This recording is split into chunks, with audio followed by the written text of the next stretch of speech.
My son Simon, he is 16, moved out of the room he used to share with his little brother and got his own room a few months back. Ever since, he's been complaining about his mom barging in without knocking and interrupting his sleep and studying. Sometimes when he's changing. I know that she's his mother, but he says he's got his own room and has a job and is learning to become an independent adult, but doesn't feel like his privacy is being respected even when that's his mom. He says he's not a kid anymore and is entitled to at least get a knock on the door before she comes in. He was getting tired of her not listening to him, so he came to me and said, "Dad, you need to help me set some clear boundaries with Mom." So I spoke to her about her need to knock before entering Simon's room. She was like, "What? And no, we're family, not strangers. Do you really expect me to foolishly knock on the door 5 times a day? That's ridiculous. Also, the knocks doors in their own home?" I told her my family, for instance. She made a face, then went on a rant about how my family hate each other's and the way they treat each other's like they were strangers is shameful. I told her family or strangers, it's about respecting one's privacy. We had an argument about it and I told her if she wasn't going to stop with the barging and refuse to knock on the door before entering, then our son will get a lock. She did it again at 11 p.m. She barged in when our son was asleep. He jumped up because he got scared. Once he told me this, I told him to go ahead and get a lock and pay for it with his own money. There was literally no other way. My wife saw it and got upset, and my brother was visiting when she was raising her voice at me if I really went ahead and got a lock for Simon despite her disapproval, and said that I caught her off guard and it's not okay. Because this teaches our children that they can manipulate one parent into doing what they want. I told her that Simon got the lock, not me, and I already warned her about the possibility of him getting a lock, because he was getting tired of her boundary crossing. So she should have expected this outcome. She mentioned the same above points in her defense and said locks mean secrets, and that's not good. My brother was sitting watching while she was complaining. She began chewing him out when he asked her to let Simon keep the lock and said it wasn't a big deal. She stopped talking to me and Simon till we removed the lock, but I've no intentions on doing that. I want to start by saying that I don't have the best relationship with my mom. I have an older sister, and growing up my mom always tended to control me and tried to override any decisions I make, saying that I was young and naive and she always knew better. I cut contact with her for a few months after she tried to get involved in my marriage. My husband and I been together for 3 years and he has always been telling me to be more gentle with my mom. I had a miscarriage a few days ago. It's devastating and I really thought it'll get easier, but I'm still feeling excruciating pain and frustration. We were happy and excited, but all that disappeared suddenly and it was hard for me to take because I thought everything was fine. I didn't tell anyone, especially since I'm currently dealing with some health issues. I didn't tell anyone in the family. My husband promised not to tell until I'm ready. My mom kept asking me questions and brought up my pregnancy constantly, and my answers were short. Because I didn't want her to know, since she'd call everybody and let them know. She's always like this, that's why I tend to keep things private. I decided to not visit for a couple of days, hoping she'd stop asking questions. Then I found out on FB that my mom announced my miscarriage on her page, and I didn't know about that. I was shocked. I freaked out when I started getting calls from family members, and I have no idea how many people knew about it. I was so mad to the point of shaking. Everyone kept berating me for not telling them. I called my mom and I yelled at her. She defended herself, saying that she was just looking for support and that I should have told her about it first time she asked what was wrong. I asked her who told her, and she said she had a talk with my doctor, but I shouldn't be mad because she's my mom and she had the right to know what's going on. I argued with her about getting involved in my personal life and disregarding my feelings and cutting me off guard like that. I went to the doctor and I lashed out at her for releasing my private medical information to my mom and causing me to deal with everyone asking why I was hiding my miscarriage from them, even though I was just waiting for the right time.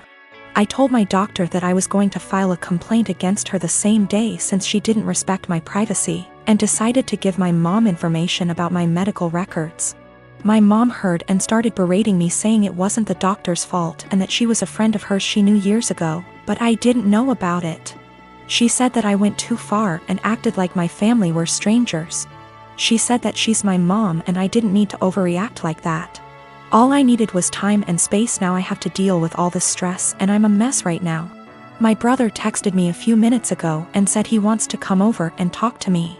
He was the first to call me and berated me and said that I was being hostile towards everyone for no reason. I haven't replied to his text yet, but I don't want to see anyone right now. I can't take one more word from them. He's a fashion photographer, meaning he works alongside many beautiful women in his profession. Stylists, hair and makeup artists, and of course, models. This is actually how we met. I modeled my way through college and he photographed me, after which we became friends and eventually started dating. We have been together now for almost 3 years. I've since stopped modeling, but he is still a photographer. Never once in our relationship has he given me any reason to question his fidelity. With the exception of me, he has never dated or even befriended any of the models he has photographed. That was, until Rachel came into the picture. I've met Rachel. She seems like a fun chick, the type of girl who draws a lot of positive attention just by entering a room. She's beautiful, but her personality really shines through. She makes you feel like you're her best friend when you're talking to her. A very cool person through and through. That said, I'm not the only one who feels this way. My boyfriend also adores Rachel. The first time he photographed her, he stayed late at the studio and discussed ideas for their next shoot for nearly 3 hours. He was actually late for a night out with me because of it. But he's always had terrible time management, so I didn't think anything of it. The lateness has now become a steady, recurring factor in their shoots together. They hang out long after the stylists and makeup artists leave the studio. They also text a lot, and he's always smiling to himself and laughing when he reads the messages she sends him. At first he would show them to me and try to include me in on all the fun, without me asking. But he abruptly stopped doing that around 2 weeks ago. He tilts his phone away from me now when Rachel messages him. I'm not the jealous type, but if my BF had a history of doing this with the other models, I'd let it slide. The fact that he is only like this with Rachel, and me, I suppose, makes me wary of what might have transpired between them. Rachel herself has stopped talking to me. We used to communicate and have an easy, casual friendship via IG and Snapchat, but she pretty much ignores me now. Guilty conscience? I don't know. The real kicker is, my boyfriend now has a photo of Rachel as the wallpaper on his phone. He's apparently proud of the concept and the editing, and claims it has nothing to do with Rachel herself. Which is totally believable, but doesn't sit right with me. I told him that and he told me I was being irrational. Rachel is single, by the way. She and her BF broke up around 3 weeks ago. I really don't want to fall into the jealous GF trope, but what else am I to think? I don't want to make crazy demands and accuse my BF of cheating on me. Even emotionally, but he really does seem to be fond of this girl in a way that really hurts me. He has other female friends and he doesn't act that way with them. He's capable of being friendly with a girl without flirting or acting suspicious, but with Rachel it's different. He has slowly become very attached to her and I feel like I'm losing him.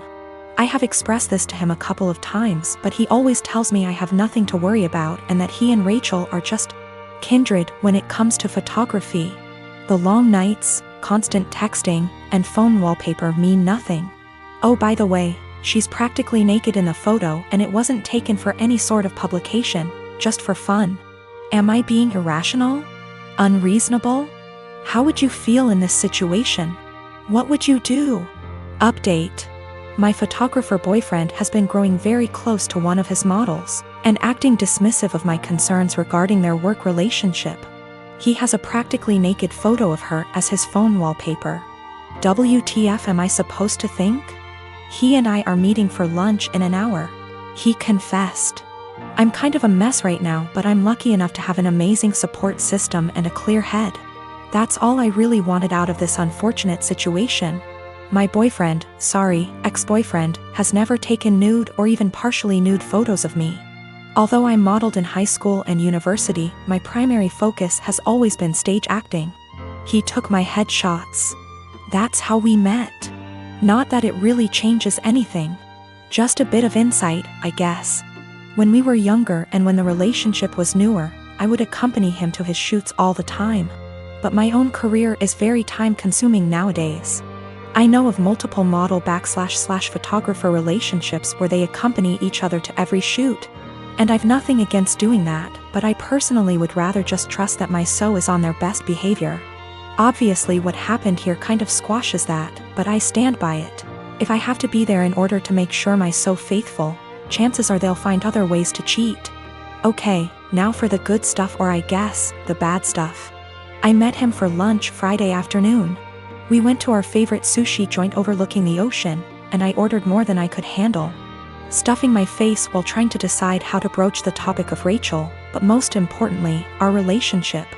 I went into that meeting with a righteous, ass-kicking speech prepared, but I forgot every word of it almost immediately after we sat down. I guess he could tell there was something on my mind, because he asked me if I was all right, if he had done anything to upset me.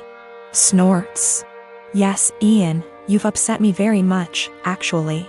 As soon as I gathered the confidence to look him in the eyes, I point blank asked him, "What's going on between you and Rachel?" His mouth flew open as if he were completely and utterly taken aback by the implication, but I cut him off with, "Do not bullshit me." I tried my best not to let anger get the best of me, I really did. I wanted to stay cool, calm, and collected like so many women on this sub. You know the ones. Those intense stories of cheating husbands wherein the wife takes to relationships, garners a ton of support, and then updates us later with a well-constructed storybook post detailing the evidence she has collected against him and the meeting she had with her uncle or sibling, who just so happens to be a divorce lawyer. Yeah, I'm not a badass like that. I wish I were. But I'm honestly just an overly emotional doormat, and I knew going into this meeting that I was either going to cry or gouge his eyes out with my mind. Because I had somewhere to be later, I took a hard left and got super angry. He could see it in me, the anger bubbling over. The people in the restaurant were starting to stare at us, too. In order to save face, I threw money on the table, with tip, and told him to meet me in the parking lot. If I'd had a switchblade on me, I can't say for certain I wouldn't have channeled my inner jet and beat his to the pavement. Kidding. Totally kidding. We met inside my car. He climbed in after me, his head down as though he were ashamed or, I don't know, guilty? I asked him how, and he explained everything to me. No preamble whatsoever. The moment he met Rachel, he felt some type of way towards her. He couldn't tell whether it was just a silly crush or something more, but he knew she felt it, too. How cute. They kissed the first night they met. The night he nearly stood me up. They had crazy, emotional, forbidden intimate the night she and her boyfriend called it quits. And they've been ever since. He mentioned he has always used a condom with her, but I don't care. I'm getting tested. I should mention Rachel was the one who was broken up with in her previous relationship. I don't know why or how. I didn't ask and I don't care to know. Funnily enough, Ian said he doesn't want to be with Rachel, he wants to be with me. And he even provided text messages to show that he's the one who decided not to pursue anything with her on official grounds. But I told him I give zero about what he wants. And unless he can go // his eyes, he should get the out of my car and erase me from his mind before I erase him. I literally said that. In any case, I went home later that day and drank a lot. My friends and family, and most of Ian's friends and family, have rallied around me in support. I guess he told his mother we broke up and how it happened, because she called me this morning and said she's disgusted with her son and that if I need anything at all, she's always there for me. For real, I'm going to miss his family. They're good people. The best people. This is my first adult breakup, by the way. The type of breakup where you're required not only to break up with your so but with their family and friends, as well. These people you've spent so much time getting to know and growing to love, are suddenly not in your life anymore, and it's, well, it's kind of daunting, really. Daunting and sad and infuriating all at the same time. So, that's the conclusion to this story. That's what happened. P.S. He admitted to cheating with Rachel and then I dumped his. So far, his mother, his teenaged stepbrother, and 2 male friends of his, have reached out to me saying how disgusted, ashamed and embarrassed they are on his behalf. on top of 3 mutual friends. It hasn't been 2 days yet.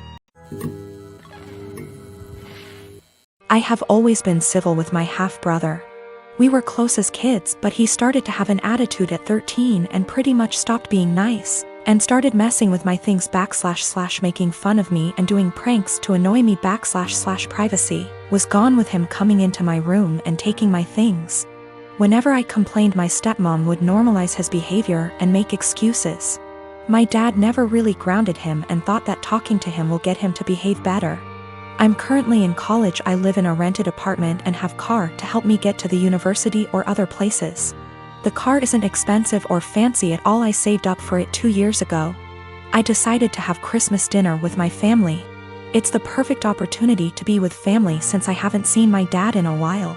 I arrived at my dad's house and left my purse and my keys on the kitchen island after my stepmom told me to help with dinner.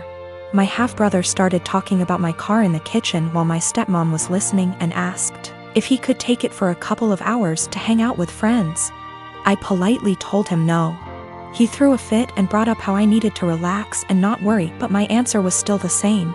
While we were sitting at the dinner table, my half-brother got up, washed his hands, and I thought he went outside.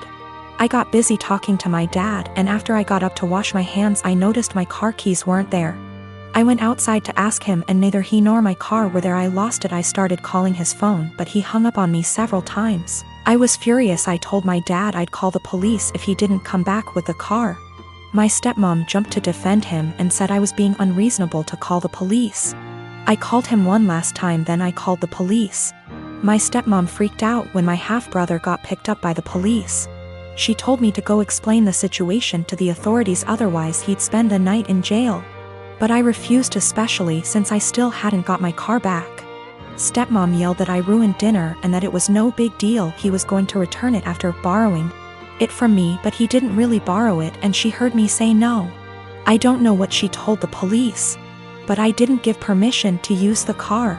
My stepmom's side of family are mad at me for doing this to my brother and hinted that I don't consider him family.